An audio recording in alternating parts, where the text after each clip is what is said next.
if I got my beverage and I've got my chair and I've got huge earrings on today, then I guess that means we are ready to discuss some things.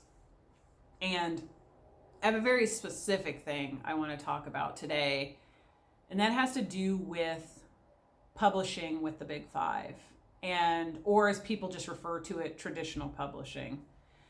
So I belong to a lot of writing groups online, and pro tip, side tip, if you're a writer and you don't have any groups that you belong to in your city, town, whatever, then do it online. You need support. So this particular group that I'm talking about is built exactly for that, to support you as a writer. And a lot of questions come into that forum, and I love them. I love to hear what the questions are and what people are thinking. And one came up of, I heard that, this is what the question was, I heard that you cannot self-publish a book if you want to publish with traditional publishers. Now remember, I'm substituting traditional publishers with the Big Five. So example would be Penguin Random House, okay?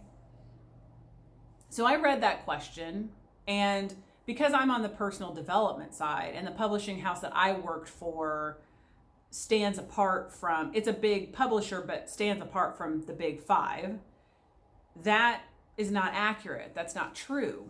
In fact, authors who are in personal development may have published books before that got bought by traditional publishers later on, or that people have used that as a platform in order to move forward, to get a larger audience, to be appealing to this particular publisher that I worked for.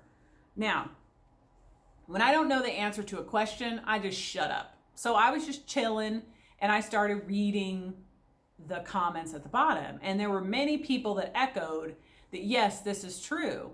You cannot self-publish if you want to traditionally publish. Again, I'm talking about the Big Five. So that's going to be interchangeable through the entirety of this video. So I went to my people, because I know people who have gotten MFAs. I know authors who are published with the Big Five. Like, I'm going to the closest thing to the source that I can to find out whether this is true or not. Because know that I don't want to believe it's true. I don't want to believe it. So I asked a friend of mine who would fall into this category if that was true.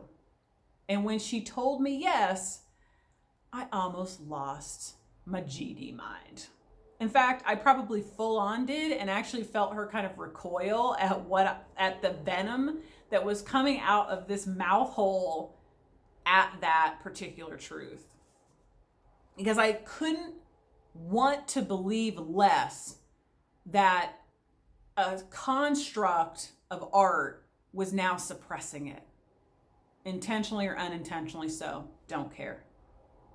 So, to get clearer on what my anger was about around that is this. I am an artist and I am a writer. And that means that I have the chance and the opportunity to publish in any way, in any shape that I deem necessary, especially if part of my goal is to get paid to write. So this is how I interpreted this in terms of I can't self-publish. What I heard with my entrepreneurial ears was, you have a gag order on my ability to make money until you deem me worthy to be underneath you for me to make money for you. That's what I heard. Now, you can hear whatever you want, and that's the beauty of living in the world and having your opinions. And I think that to know this information, if you've always dreamed of being traditionally published with the Big Five, this was key perhaps for you to know, so that you didn't hit that send button on KDP or Lulu or any of those other platforms. Maybe this would have been something that disqualified you. But because of who I am and how I think, the rage that I feel at having to wait to be selected, because it is a selection process and it takes a really long time. Writing a book takes a long time. There are people that maybe the soonest that they write a book is on a 1 to 2 year turnstile.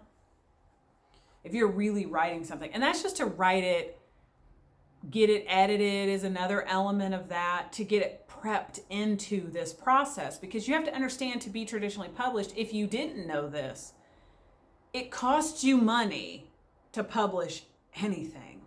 So I'm not going to talk about time as money, but just money. So writing something can be free, right? I'm pulling from the ether, I'm creating it here on earth, but I have to pay somebody to edit that.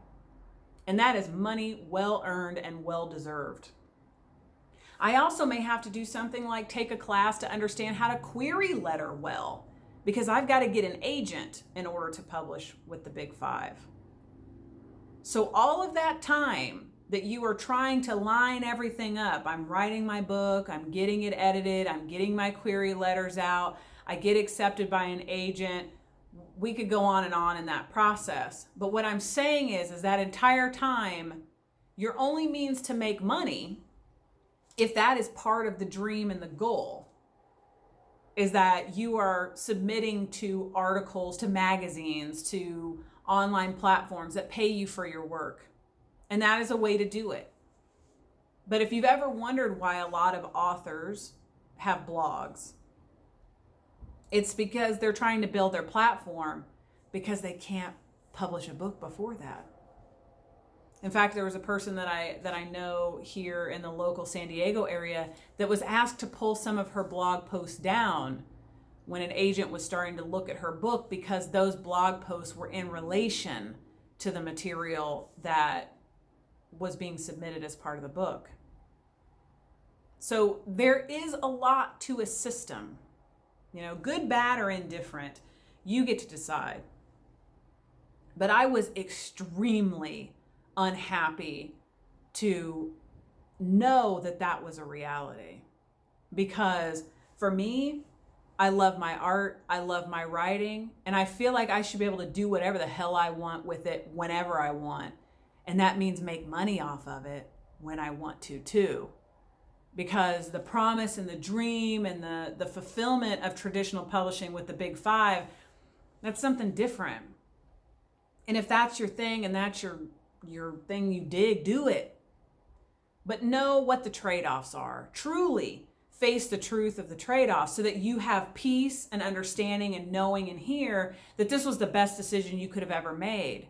You want to have awards for your writing? Big Five. You want to have a certain name behind you as a published author in that category? Big Five. That's what that is for.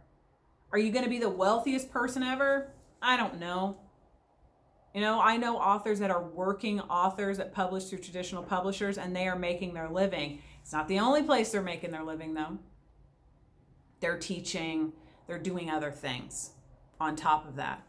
But the reason I bring that up is because as a writer and as an artist, to be published and to put your work out in the world in that kind of a commercial way, it's a business.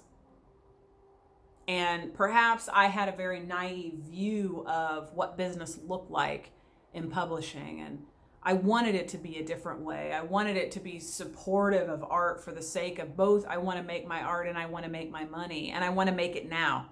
I don't want to make it with the potential and possibility of making it 5, 6, 7, 8, 10 years from now. And those are my personal feelings. But I just wanted to share that with you, because if you had seen how I flipped total and complete shit about finding out that self-publishing will knock you out of the race to be traditional published with the Big Five, I don't know if we'd be friends. I don't know if you'd really want to be sitting here talking to me now. But consider it, my friends.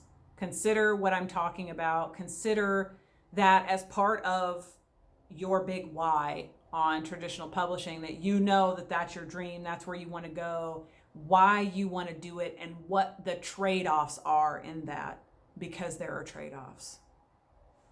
And that's it. Traditional publishing, self-publishing.